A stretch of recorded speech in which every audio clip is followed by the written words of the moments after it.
उस समय भी दाऊद डरता नहीं है, दाऊद घबराता नहीं है, उसका भरोसा परमेश्वर से कम नहीं होता। उस परीक्षा में भी वो स्थिर रहता है।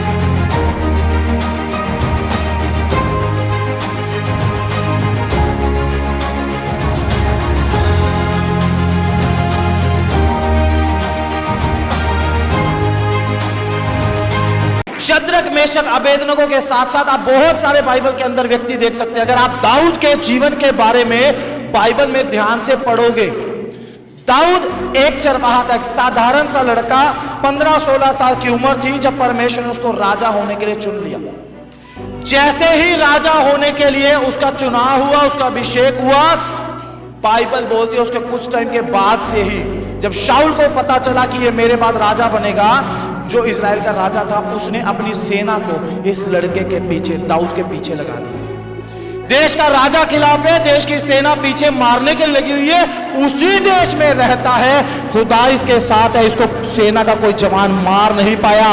परमेश्वर ने इसको इजराइल का अगला राजा बनाकर खड़ा कर दिया। आमीन, हालेलुया।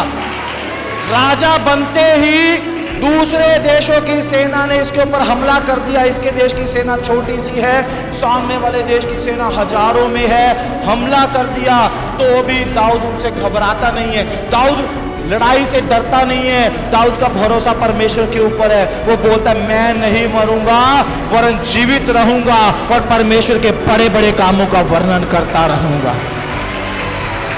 आमीन।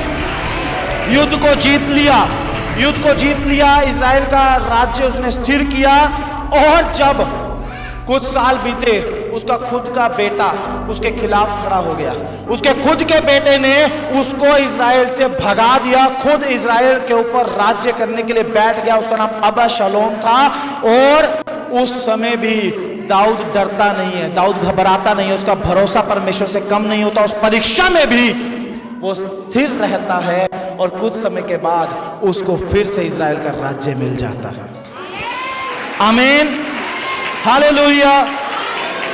दाऊद के ऊपर बहुत सारे दुख आए, बहुत सारी परेशानियां आई, बहुत सारे लोगों ने उसके ऊपर हमला किया, बहुत बार उसकी जान के पीछे लोग पड़े रहे, लेकिन हर बार परमेश्वर ने उसको बचाया, उसकी उम्र को लंबा किया, उसे जयवंत किया, उसे जिताकर फिर से खड़ा कर दिया। क्योंकि दाऊद का भरोसा परमेश्वर के ऊपर है। परमेश्वर मुझे छोड़ने वाला और त्यागने वाला परमेश्वर नहीं। आमीन, हालेलुया। सभी भाई बहनों को जय मसीह की। अगर आप दिल्ली या दिल्ली के आसपास रहते हैं तो आप सब जरूर आएं लिविंग ग्रेस चर्च दिल्ली में। अधिक जानकारी के लिए दिए गए नंबर पर संपर्क करें।